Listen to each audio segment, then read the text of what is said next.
ką mes pasiekėm per šios metus. Mes įsiplėtėm. Išsinuomavom žymiai didesnės patalpas. Šitos patalpas reikalavo be proto didelio remonto, nes visiškai sugriuvusios buvo. Per pusę metų laikotarpio mes jos išremontavom praktiškai nuo pagrindų. Tai yra, teko prisidėti prie grindų gerovės, sienų bei ir lubų. Nauja instaliacija, nauja santechnika.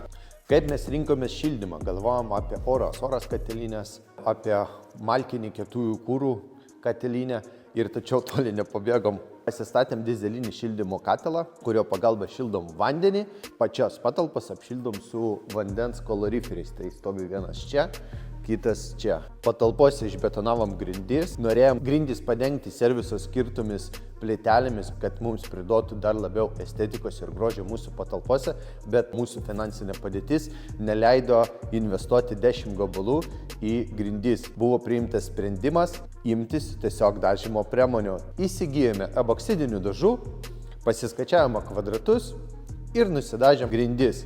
Nuo kompresoriaus išvedžiojom oro magistralės kompresorių, pastatėm pagalbinį patalpoj, kad mums netrukdytų darbo metu kompresoriaus triukšmas.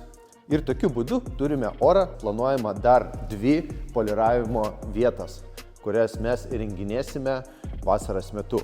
Dar vienas papildomas momentas. Už stiklinės sienos bus mūsų fizinė parduotuvė bei priėmimas. Taip pat ten yra numatyta poilsio zona. Tam, kad mūsų kiekvienas klientas atvykęs pas mus galėtų matyti, kaip dirbama prie jo transporto priemonės.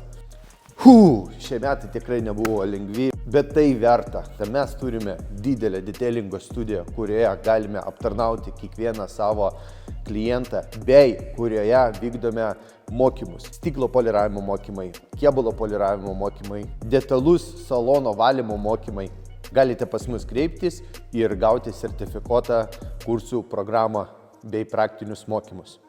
Ačiū visiems, kurie mus palaiko, kurie tiki mumis, nes ne visada mums patiems užtenka tikėjimo, pasitikėjimo savimi.